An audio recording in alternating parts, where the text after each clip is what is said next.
Police प्रशासन मुर्दाबाद, मुर्दाबाद, मुर्दाबाद। बीजेपी सरकार मुर्दाबाद, मुर्दाबाद, मुर्दाबाद। हरियाणा सरकार मुर्दाबाद, मुर्दाबाद, मुर्दाबाद।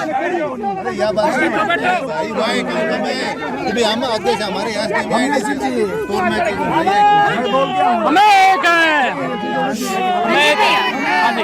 मैं जानना चाहूंगी कि यहाँ पर जो जनता में जोश हो रहा है किस बात के लिए, मैं एक बार पूरी बात जानना चाहूंगी। हमारे भाई के लिए हो रहा है, हमारा भाई विनोद है। हाँ जी, हाँ जी बताइए मैम, 4 दिन पहले एक दबंग जाति के 17 लोगों ने अनुसूचित जाति वर्ग के 3 लोगों को घर से अगवा किया और अपने खेतों में ले जाकर मारपीट की। इस हद तक मारपीट की कि उनमें से एक भाई मौके पर मर गया। इतना निर्दयी कांड करके भी वो घबराए नहीं और उन्होंने खुद पुलिस में फोन किया कि हमने मार दिया, ले जाओ। उन्होंने खुद पुलिस को बुलाया कि हमने इनको पिटाई कर दी है, अब इनको ले जाओ। ऐसे में जैसे पुलिस उनको लेकर के आई तो हमारे बीच भाई विनोद की यहाँ रास्ते में मृत्यु हो गई। 2 लोगों को बहुत बुरी तरह से चोटें आई हैं। हमारी तरफ से जो 2 लोग हैं जो जिंदा हैं, उन्हें कुल 17 लोगों को चिन्हित किया कि कुल एक बार कैमरामैन को आगे आने दीजिए, एक बार साइड हो जाइए, आगे आ जाओ। बाकी लोग बैठ जाएं, साथियों बैठ जाओ, साथियों बैठ जाओ। मैं ये जानना चाहूंगी उन्होंने इस घटना को जो अंजाम दिया है वो किस वजह से दिया है, कोई वजह होगी या फिर किस चक्कर में, किस वजह से? वो लोग बहुत ही दबंग प्रवृत्ति के हैं, गुंडा तत्व की उनकी प्रवृत्ति है और वो चाहते हैं कि हमारा आतंक इस क्षेत्र में रहे। अपने दबदबे को कायम करने के लिए उन्होंने इसे दलित कमजोर परिवार के बच्चे की हत्या की है। ये जो हमारा भाई विनोद मरा है, ये एक साल के बच्चे का पिता है। इसका 1 साल का बच्चा भी घटनास्थल पर अभी यहाँ मौजूद 4 दिन से धरना दिया जा रहा है। 17 लोगों को कुल नामजद किया गया है SFIR में, परंतु अभी तक 4 गिरफ्तारियां हुई हैं। 4 दिन से ये पूरा समाज यहाँ पर धरना दे रहा है, ठंड में भी यहाँ बना हुआ है, परंतु प्रशासन, क्योंकि DIG महोदय जो हैं वो भी उसी समाज से आते हैं जिस समाज से आरोपी हैं, तो हमारा खुला आरोप है कि प्रशासन उनके दबंग होने की वजह से, उनके पैसे वाले होने की वजह से, उनके प्रभावशाली होने की वजह से इसमें बचाव की भूमिका निभा रहा है और आरोपियों को दूर तक भागने का मौका दे रहा है। अगर उसी समय आधे घंटे बाद, जैसे गांव से लेकर के आए, आधे घंटे सिविल हॉस्पिटल पहुंचने में हमारे भाई की मौत हो गई थी, आधे घंटे में पूरा जिला सील करके उनको गिरफ्तार किया जा सकता था, परंतु 4 घंटे तक का उनको मौका दिया गया ताकि वो जिले से बाहर निकल सके, स्टेट से बाहर निकल सके, और आज 4था दिन भी हो गया। ऐसे में हमें लगता है कि पुलिस उनको देश से भगाने की तैयारी कर रही है। हमारा खुला आरोप कि प्रशासन उनके प्रभाव में है, उनके दबाव में है, उनके सहयोग में है और हमें न्याय नहीं दे रहा, क्योंकि हम लोग साधनहीन हैं, संसाधनहीन हैं, कमजोर तबके से आते हैं और उस गांव में हम अल्पसंख्यक हैं।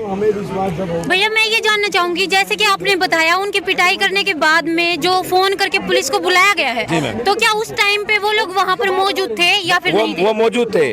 उनको अधमरी हालत में पुलिस को दिया गया है और ये कह के बुलाया गया था पुलिस को कि कुछ चोर हमने पकड़ लिए हैं और हमने इनकी रंगाई कर दी है, अब आप इनको ले जाओ। जो चोरी का इल्जाम लगाया गया है वो किस चीज की चोरी का इल्जाम लगाया? एक खेत में कोई कृषि कार्य के लिए प्रयोग होने वाली किसी मोटर का आरोप लगाया गया है, जो कि हद से हद 20,000 रुपए तक की हो सकती है।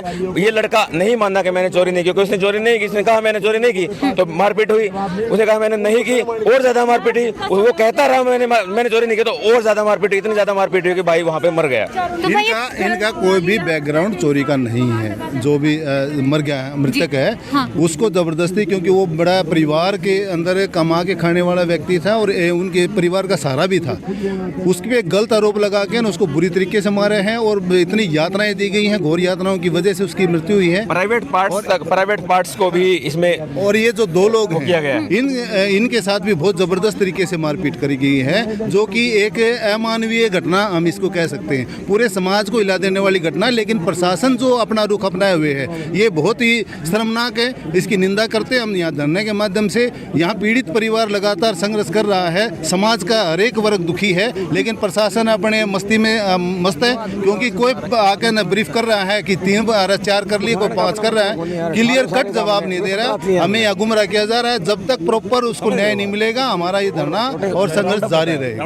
भैया मैं ये जानना चाहूंगी, जो आरोपी है और जो मारे गए हैं, क्या उन दोनों परिवारों के आपस में कोई दुश्मनी थी? नहीं, कोई दुश्मनी नहीं थी। थी, जानबूझ के और अपनी दबंगता दिखाने के उद्देश्य से ये करते किया गया है। इसमें किसी प्रकार की कोई उनकी दुश्मनी नहीं रही। कितने दिन से यहाँ पर धरना और इनको जब उठाया गया तो दिन के समय में उठाया गया था। कोई अपने काम पे गया हुआ था, कोई अपने घर में था, कोई गांव में था। इनको घरों से अगवा किया गया है, घरों से अगवा किया गया है, सिर्फ अपनी दबंगई का डंका पीटने के लिए। घरों से अगवा किस तरीके से किया गया कि घर पे कोई भी नहीं था? 4-5 लोग आए, बुला के ले गए, बाहर से आवाज दी कि आप आओ, थोड़ा काम है। इसको बिठाया मोटरसाइकिल पे और ले गए और अपने खेतों में ले जाकर के मारपीट शुरू हुई। मैं जानना चाहूंगी जिसकी जो डेथ हुई है उसके परिवार वाले यहाँ पर हैं या नहीं? बिल्कुल मौजूद हैं। उनके जो पत्नी है वो यहाँ पर है, उनकी बहनें यहाँ पर है, उनका बच्चा यहाँ पर है। जो बच्चा अभी आप देख रहे थे 1 साल का बच्चा है। इस बच्चे की तरफ देख करके हम देख नहीं पा रहे हैं, क्योंकि ये बच्चा हमसे कह रहा है कि ऐसा मेरे बाप ने क्या किया। तो 17 लोगों ने उसको इस तरह से मारा कि वो मर गया। कोई कारण नहीं, सिर्फ अपने दबंगई का प्रचार। रिपोर्ट आ चुकी है, पोस्टमार्टम हो चुका है, उनका विसरा सेव कर लिया गया है। और अभी हमने जो शव को है अंतिम संस्कार के लिए नहीं लिया है, क्योंकि हमारा साफ साफ कहना है, जो यहाँ पर समाज के लोगों ने अपने बीच से 17 सदस्यीय कमेटी का निर्माण किया है। उस कमेटी का निर्णय था, समाज का ये निर्णय था कि जब तक सभी 17 आरोपियों को गिरफ्तार नहीं किया जाता, हम सब का अंतिम संस्कार नहीं करेंगे। आज चौथा दिन है, हम यहीं बैठेंगे जी। ये चौथा दिन है, दिन रात लोग यहाँ यहीं रह रहे हैं। ये बच्चा भी 4 दिन से यही है। जो पत्नी है, जो इस टाइम कितने दुख में है, उसको बार बार दौरे आ रहे हैं, परंतु यहाँ उसके कोई मेडिकल सुविधा या कोई ये आश्वासन, क्योंकि यहाँ जिले की जो मुखिया है वो भी एक महिला है, वो इतनी संवेदना भी नहीं रखती हैं कि एक बच्चा 1 साल की उम्र में अनाथ हो गया, एक लड़की 25 साल की उम्र में विधवा हो गई, सिर्फ इसलिए कि कुछ दबंग लोग अपनी दबंगई का उदाहरण देना चाहते थे। और एसपी महोदय भी उनको भागने में, उनको शह देने में काम करें। अन्यथा 4 दिन में 4 ही गिरफ्तारियां, 17 लोग नामजद हैं। हमारी आपके चैनल के माध्यम से अपील है, जितने लोग इस चैनल को देख रहे हैं, वो ज़्यादा से ज़्यादा सिविल हॉस्पिटल जिला हिसार में जो प्रदर्शन चल रहा है भाई विनोद के न्याय के लिए, वो इस पीड़ित समाज के साथ आकर खड़े हों, इस पीड़ित परिवार के साथ आकर के खड़े हों। और प्रशासन से भी, जो लोग यहाँ नहीं आए हैं, वो डायरेक्ट जिला मुख्यालय में जाकर के डीसी से जवाब मांगे कि ऐसा क्या था कि जो अब तक गिरफ्तारी नहीं है, ऐसा क्या है जो अब तक इस महिला की स्वास्थ्य की जांच नहीं की गई है, ऐसा क्या है जो इस बच्चे के साथ अब तक न्याय नहीं किया गया है। आपके चैनल के माध्यम से मैं भी आपसे कहूँगा कि सभी मीडिया बंधु इस कवरेज के साथ साथ जिला अधिकारियों से भी बात करें कि उनका भी वर्जन लें। भैया ये बताइए कि एक और इस धरने के माध्यम से हमारी आप मीडिया के माध्यम से भी एक डिमांड है कि आगे जो भी यहाँ नुमाइंदा है, ड्यूटी मजिस्ट्रेट, कोई भी एसडीएम या एडीसी से या डीसी खुद आए, ये तहसीलदार के माध्यम से जो प्रशासन अपने वो दिखा रहा है, अकड़ दिखा रहा है, वो नहीं चलेगी। आप आगे सीधा यहाँ आके हमें संतोषजनक जवाब देगा तो हम आगे की कोई हमारी रणनीति बनाएंगे, नहीं तो हम यहाँ लगातार ही अपना धरना जारी रखेंगे। भैया मैं ये जानना चाहूंगी, क्या पुलिस प्रशासन की तरफ से क्या अपील की गई है कि वो अभी तक गिरफ्तारी क्यों नहीं की जा रही? पुलिस प्रशासन निकम्मा और घटिया मानसिकता का है। डीआईजी साहब जो पूरे सिटी को देखते हैं, बलवान राणा जी, हमने उनको कल कॉल किया, हम उनके आवास पे मिल के आए। आवास पे मिल के आए तो उन्होंने कहा कि 5 लोगों को गिरफ्तार कर लिया गया है। हमने कहा कि ठीक है सर, 5 लोगों को गिरफ्तार कर लिया, उसमें से पेश कितने किए गए हैं? मतलब 2 बंदों को पेश किया गया, कल हम कोर्ट में 2 बंदों को और पेश कर देंगे, 3 कोर कर देंगे, उन्होंने ये कहा। मैंने कहा ठीक है सर। हम उनके आश्वासन के बाद आगे, मैं चलो इतने बड़े अधिकारी बोल रहे हैं तो सच ही हो रहेगा, लेकिन उसके बाद हमने ज्ञापन दिया, प्रशासन की विफलता बता रहा हूँ। उसके बाद हमने ज्ञापन दिया, ज्ञापन हमने 5 बजे दिया, लेकिन ये जो तहसीलदार महोदय हैं, आना चाहिए इनको 10 बजे का टाइम था, लेकिन आ रहे हैं ये, आप टाइम देखो कितने बजे, 2 से 2:30 बजे, 2:30 बजे यहाँ पे आ रहे हैं। हमें इतना मतलब इन्होंने फोकस कर लिया है कि ये लोग 4 दिन यहाँ पे बैठेंगे, उसके बाद चले जाएंगे, और जो ओछी मानसिकता, घटिया मानसिकता के लोग, उनको हम बाहर निकाल देंगे। मैंने ये भी क्वेश्चन रखा कि सर आप उठा तो 17 को भी लोगे, लेकिन आप उनको तक 30 में निकाल दोगे, हम ऐसा भी नहीं होने देंगे। आप देखो कथनी और करनी में फ़र्क होता है। हमने 5 को गिरफ्तार कर लिया, एक इतने बड़े अधिकारी, तहसीलदार लेवल के अधिकारी जो पूरी तहसील को देखता है, वो यहाँ पे आके कह रहा है कि हमने 4 लोगों को गिरफ्तार किया। कितनी घटिया मानसिकता है, कितनी झूठी बातों पे परिवार को फंसाया जा रहा है। मैं इस परिवार के सामने, जो बच्चे के सामने जा नहीं पाता, मेरी आंखें भर आती है कि ये लड़का सच में कल के क्वेश्चन पूछेगा, ये वकील साहब जो इनके लिए लड़ाई लड़ रहे हैं, इनकी से क्वेश्चन पूछेगा। मैं सामाजिक होने के नाते प्रदीप बानखड़ मुझसे क्वेश्चन करेगा कि भाई तुम लोगों ने क्या किया। लेकिन मैं विश्वास दिलाना चाहता हूँ इस परिवार को कि हम जब तक उन 17 लोगों को गिरफ्तार नहीं करेंगे, हम पीछे नहीं हटेंगे। सबसे पहली मांग यही हमारी, 17 लोगों की गिरफ्तारी होगी, तभी हम आगे की कोई प्रक्रिया करेंगे। लेकिन कहते हैं कि अगर पुलिस अपने वाले पे आ जाए तो 24 घंटे के अंदर किसी भी केस की तह तक जा सकती बिल्कुल है। सही। तो अगर 5 को गिरफ्तार कर लिया गया है तो बाकी को गिरफ्तार क्यों नहीं किया गया? इस बारे में आपने सवाल किया होगा। जी, मैंने कल ये बात किया। मैं सर, आपके पास में सारे संसाधन हैं, सारी चीजें हैं। आपके पास 2000 पुलिस बल है, कितनी टुकड़ियां बनाई आपने? बोला जी हमने 15-16 टुकड़ियां बनाई। 75 छापेमारी करी, मैं 75 छापेमारी करी, उसमें से सिर्फ 5 ही लोग आए। 75 छापेमारी में सिर्फ 5 ही लोग गिरफ्तार करेंगे आप लोग। लेकिन सच ये है अलग ही कि जहाँ पुलिस की फोर्स यहाँ ज्यादा तैनात है, दोषियों को अरेस्ट करने के लिए जो केवल 15 टुकड़ी भेजी गई है, उनसे ज्यादा फोर्स तो यहाँ है। हमारे जबकि लिए, हमारा किस लिए रखी गई है? हमारे लिए, जबकि यहाँ पे बड़ा शांतिपूर्ण तरीके से हम अपना धरना और न्याय की लड़ाई लड़ रहे हैं। किसी प्रकार का हमारे से इन्होंने खतरा नहीं है, लेकिन उसके बावजूद जो फोर्स उनमें पकड़ने के लिए लगाई, उससे ज्यादा फोर्स यहाँ तैनात की गई है। हमारी तो यही मांग है कि आप पूरी फोर्स को लगाइए उनके पीछे और उनको अरेस्ट कीजिए। पुलिस यदि अपनी नियति और नियत में एक रूपता लेके आएगी तो तुरंत गिरफ्तार कर सकती है। कोई ऐसा मसला नहीं है, कोई बड़ा इतना उनका अप्रोच थोड़ी है कि वो अमेरिका पहुंच गए है। तो यही, और कहीं ना कहीं इनके परिवार के लोगों को पता है कि कहाँ है वो, उनको तुरंत गिरफ्तार करें। गिरफ्तार करके यदि न्याय करना चाह रहे हैं, यदि उनकी नीति में न्याय करना है, क्योंकि ये मान लिया गया कि भाई ऐसे ही फजुल्ले लोग बैठे हैं और हमें कोई मतलब ही नहीं है। ये न्याय की लड़ाई है और बेशक से डेड बॉडी हमारी यहाँ हमने रखी है, तब तक नहीं लेंगे जब तक हमारे समाज के जो पीड़ित हैं उनको न्याय नहीं मिल जाता है और दोषियों के खिलाफ तुरंत कार्रवाई नहीं होती और उनकी गिरफ्तारी नहीं हो जाती। तो भैया लास्ट में मैं ये जानना चाहूंगी कि पुलिस प्रशासन से आपको कितनी उम्मीद अभी मेरे से तो आज अगर जिस हिसाब से बात हुई ना, मेरे को तो बिल्कुल उम्मीद नहीं। अब तो निराशा मिली आज हमें कि हमारे पास में कोई मतलब जैसे कल 5 कह रहे थे, यहाँ पर पुलिस प्रशासन अधिकारी कोई आया है? अरे ये यही मौजूद है। ये मौजूद है, डीएसपी यहाँ पे 3 दिन से मौजूद है, लेकिन कार्रवाई क्या करे?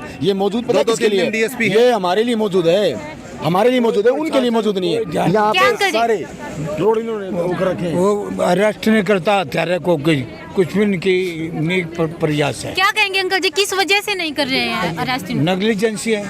नेग्लिजेंसी नहीं है ये, मतलब जो आज समाज में जिस तरीके का एक सीन बना दिया गया है कि कुछ लोग बड़े ताकतवर हैं राजनीतिक तौर पे, उनको बचाने की पूरी कोशिश की जाती है और जो SC ST OBC के समाज को हमेशा से जिस तरीके से दबा के कुचल के रखा जाना है, उसी नीति के तहत वर्तमान सरकार कार्य कर रही है।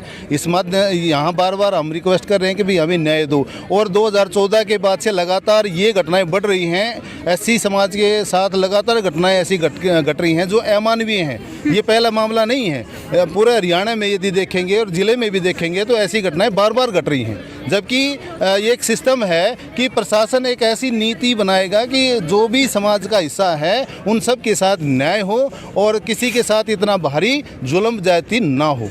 तो इसलिए आज जो पुलिस का रवैया और प्रशासन का रवैया था उससे बिल्कुल हम निराश हुए हैं। जो उम्मीद थी कि ये जल्दी कोई न्याय करने की तरफ बढ़ेंगे और ज़्यादा गिरफ्तारियाँ, हम तो आज उम्मीद ये करे बैठे थे कि आज वो आके कहेंगे कि हमें 10 लोग कर लिए, लेकिन उल्टा एक घटा दिया। तो इससे आप खुद इनकी जो मंशा है उस पर सवाल खड़े कर सकते हो कि ये क्या हो रहा है। मतलब कोई प्रॉपर अथॉरिटी है या नहीं है जो हमें ये आके संतुष्ट कर सके कि 5 या 4।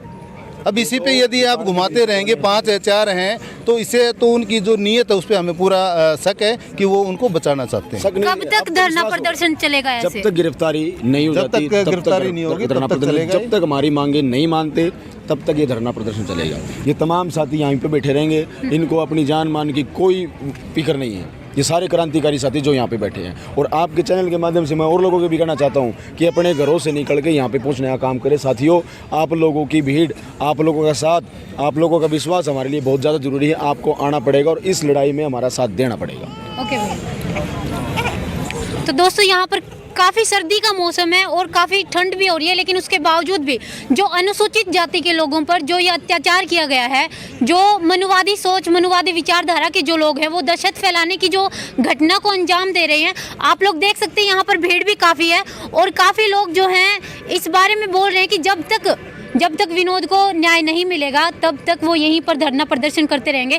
दोस्तों, मैं ये कहती हूँ कि जो मनुवादी विचारधारा के जो लोग हैं या फिर जो जाट कौम के लोगों पे जो आरोप लगाया जा रहा है, मैं ये कहना चाहूँगी कि जाट भाई भी निकलकर यहाँ पर आएँ और जाट कौम को बदनाम होने से बचाएं। बल्कि जाट असली वो नहीं होता जो इस तरह के अत्याचार करे, वो होता है जो इंसान को पहचान कर इंसानियत का धर्म निभाए।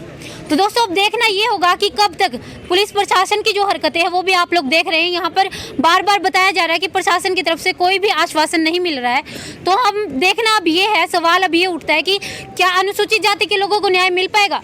भारतीय संविधान एक लोकतांत्रिक देश होने के नाते इसमें डॉक्टर BR अम्बेडकर द्वारा रचित जो संविधान है उसमें हर एक इंसान को जीने का बराबर अधिकार मिलता है, चाहे वो जनरल कैटेगरी से हो या अनुसूचित जाति के लोग हो। उसके बावजूद भी अगर इतना अत्याचार हो रहा है तो सवाल ये उठता है क्या न्याय मिलेगा, या फिर ये लोग यहाँ पर जो बैठे हैं उनका धरना कब तक चलता रहेगा। बने रहिए DPS न्यूज़ हरियाणा के साथ, और हम इसी तरह की घटना को, इसी तरह की जो भी वीडियो होती है वो हम आपको दिखाते रहेंगे। धन्यवाद।